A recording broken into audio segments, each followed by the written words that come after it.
이 남성은 현재까지는 한강을 헤엄쳐서 북한으로 넘어가는 걸로 보입니다.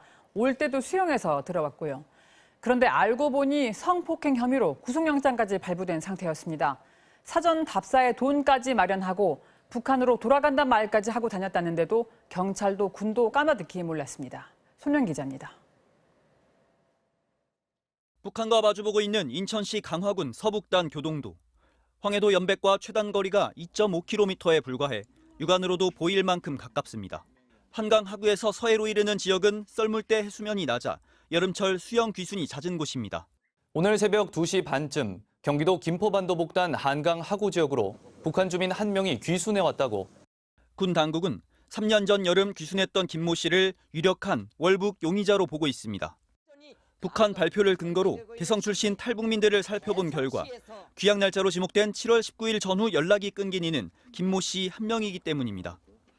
서해로 귀순해 이 지역을 잘 아는 김 씨가 비슷한 경로를 활용했을 가능성이 높은 걸로 군 당국은 보고 있습니다.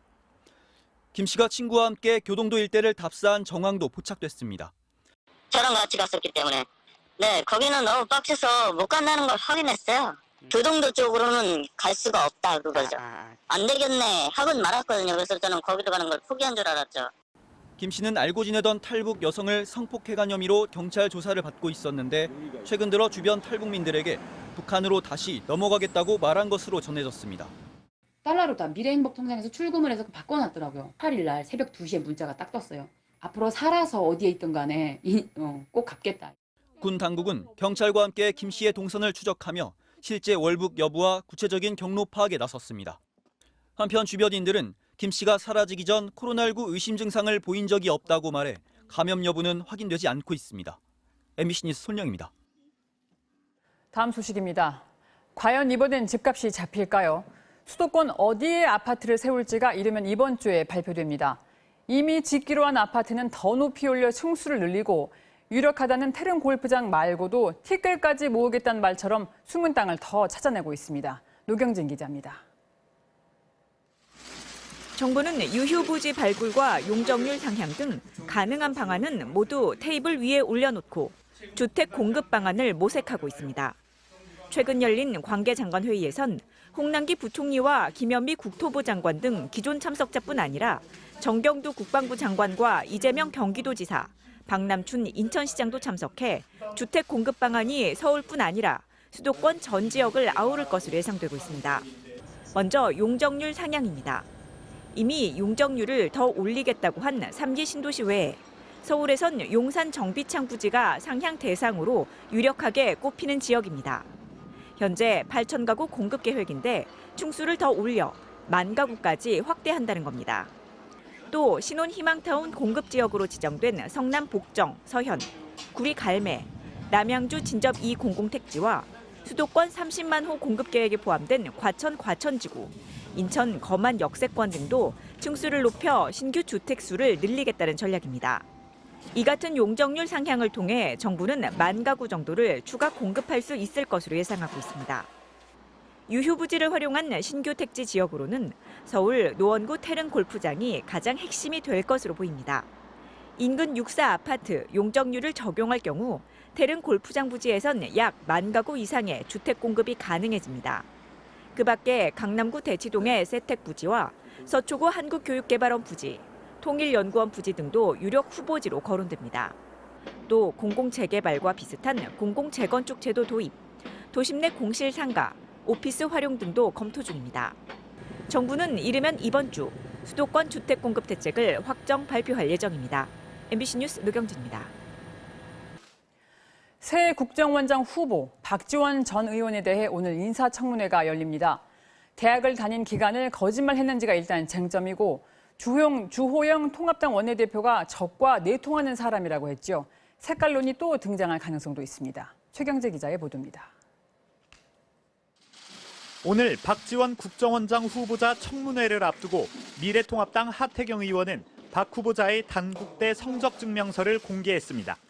단국대 편입 뒤 4학기를 다녔다는 박 후보자 주장과 달리 3학기만 다녔고 대학 졸업에 필요한 전공 필수 과목은 하나도 수강하지 않았다는 겁니다. 또 단국대가 1965년 1학기에 휴교했다는 주장에 대해서도 당시 학보를 제시하며 일주일 휴교 뒤 정상 수업했다며 거짓 해명이라고 반박했습니다. 자기 학력을 정당화하기 위해서. 그래서 해명조차도 너무 성의 없이 나는 내 마음대로 내 이야기 한다. 박 후보자는 국회 정보위원회 제출 서면을 통해 1965년 광주교대 졸업 뒤 바로 당국대에 편입했으며 본인의 대학 입학이라고 해도 벌써 60여 년 전의 일이라고 답했습니다. 또 대북 송금 사건에서 유죄 판결을 받은 것에 대해 송금은 사실이지만 정부 예산은 1달러도 지불되지 않았으며 2000년 남북 정상회담은 한반도 평화를 위한 고도의 정치 행위라고 밝혔습니다. 통합당은 박 후보자가 지인 이모 사장에게 5천만 원을 빌린 뒤 원금과 이자를 주지 않고 있어 불법 정치자금 의혹을 주장했지만 박 후보자는 사적인 거래일 뿐이라는 입장입니다.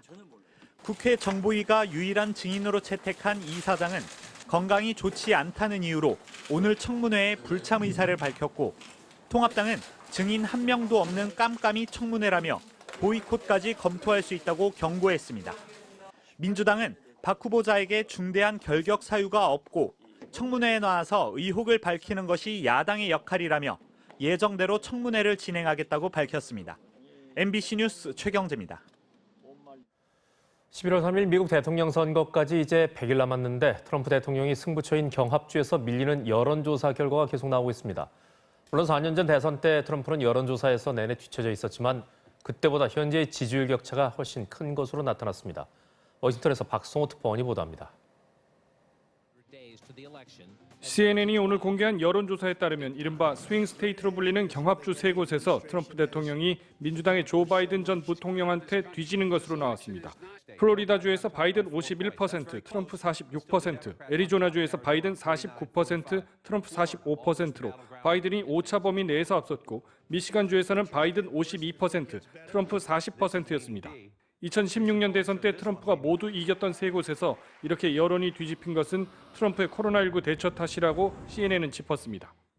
Arizona, Florida, and Michigan, all part of the president's map 4 years ago. Why are voters thinking about change?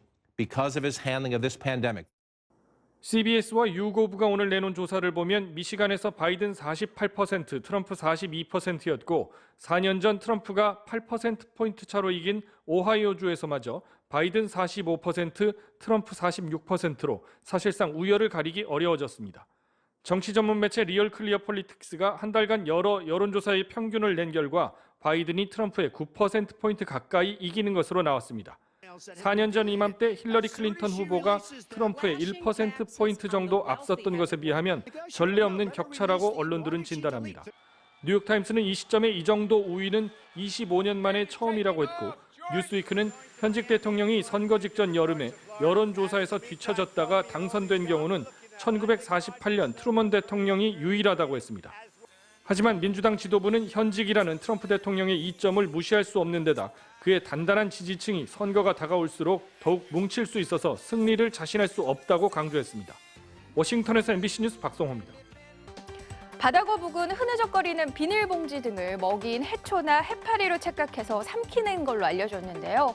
이 시도 마지막 키워드입니다. 호로록! 바다거북 입속의 해파리. 바다거북 한 마리가 핑크색 해파리를 발견하자 무서운 속도로 덤벼드는데요. 해파리가 촉수로 공격을 해보지만 역부족인 것처럼 보입니다. 한 해양생물학자가 촬영한 바다거북이 해파리를 잡아먹는 영상이라는데요. 해파리를 마치 젤리나 파스타를 먹는 것처럼 호로록 잡아먹습니다. 실제 바다거북은 인간이 버린 비닐 등 해양 쓰레기를 먹이로 착각해 먹는 경우가 많다고 하는데요. 해양 쓰레기를 줄이려는 노력 제대로 실천해야 할 것 같습니다. 투데이 이슈 톡이었습니다.